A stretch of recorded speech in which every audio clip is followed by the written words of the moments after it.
Weakness is rarely announced. It does not arrive loudly or demand attention. It settles in quietly, hidden beneath routine, comfort, and constant movement. The samurai understood this with unsettling clarity. They knew that true weakness does not reveal itself in moments of crisis, but in moments of continuity, when nothing is forcing the mind to confront itself. That is why their discipline was designed to make weakness impossible to hide. In ancient Japan, strength was not defined by confidence, aggression, or outward certainty.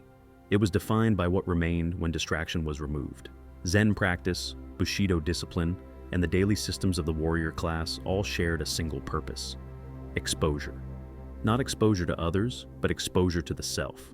The samurai were not interested in appearing strong. They were interested in knowing, beyond doubt, whether they were. Silence was the first mirror. When a warrior sat without speech or movement, there was nothing to perform, no role to inhabit, no reaction to lean on. The mind, left alone, revealed its patterns immediately. Restlessness surfaced, irritation followed. The urge to escape became unmistakable. These reactions were not mistakes, they were information. The samurai did not attempt to suppress these impulses through force. They observed them. Observation was not passive, it was precise. A mind that could not remain still was a mind that would fracture under pressure. Weakness, once seen clearly, could no longer disguise itself as preference or personality. Bushido reinforced this internal honesty. The way of the warrior demanded consistency between principle and behavior. A man who claimed discipline but avoided discomfort did not need to be confronted. His daily actions revealed the truth. Discipline was never declared. It was demonstrated quietly, repeatedly, without audience. Ichigyo Zamai, the principle of total focus on a single action, served the same function. When attention narrowed completely, weakness surfaced without delay. Distraction, impatience, and the desire to abandon the task revealed the limits of the mind. There was no complexity to hide behind. One either remained present or one did not. This is why focus was treated as sacred. Focus eliminated excuses. It removed comparison. It reduced life to one demand in the present moment. Under such conditions, weakness had nowhere to retreat. Miyamoto Musashi understood this more deeply than most. In his writings, he warned against self-deception far more than external enemies. He believed a man who did not understand his own weakness was already defeated.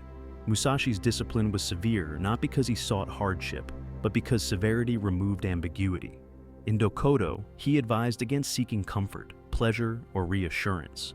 These were not moral judgments, they were strategic observations.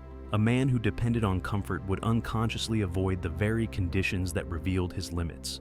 Without exposure, weakness remained intact and unchallenged. The samurai did not ask how they felt about training. They trained because training revealed truth.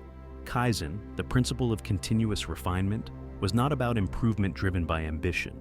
It was about maintenance. Each day offered another opportunity to see where discipline had softened. Gaiman, endurance without complaint, played a central role in this system. Complaining externalized weakness. It shifted responsibility outward. By enduring silently, the warrior was forced to remain present with discomfort. That presence stripped away distortion. Pain became information rather than grievance. In this way, weakness became impossible to hide. It appeared in hesitation. It surfaced in avoidance. It revealed itself in the urge to negotiate commitments. The samurai did not shame these discoveries. They treated them as data. Modern life makes this kind of exposure rare. Noise, stimulation, and endless choice provide constant escape routes. Weakness is masked by activity. Silence is avoided. Focus is fragmented. As long as there is movement, nothing must be confronted. Ancient Japanese systems were designed to counter this tendency. Shuhari demanded obedience to form before freedom. Obedience removed personal preference. When preference disappeared, resistance became visible. The mind revealed what it could not tolerate. This process was not dramatic. There were no breakthroughs to announce. Weakness did not collapse under pressure. It dissolved under clarity. Once seen consistently, it lost its authority. The samurai understood that identity followed action. A man who endured discomfort daily no longer questioned his capacity. Confidence was not cultivated through belief, but through repeated alignment with reality. Weakness, once acknowledged, became manageable. Presence served as the final safeguard. A present mind could not pretend. It could not postpone responsibility. It could not hide behind future intention. Presence demanded alignment now. This is why the samurai feared distraction more than danger. Distraction delayed exposure. Danger revealed truth immediately. In the presence of danger, a weak mind had nowhere to retreat. In silence, the same effect occurred more slowly, but just as thoroughly.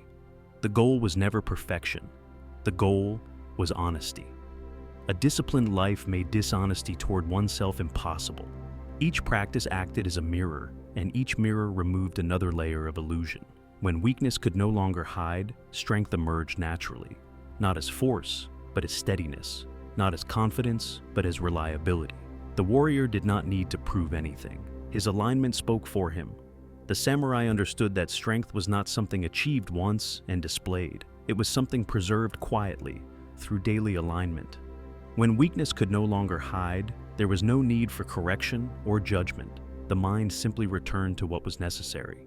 Silence followed, not as absence, but as completion. No explanation was required. No conclusion needed to be announced. What remained was steadiness, uninterrupted and intact. And in that stillness, the work continued, without words, without urgency, without end.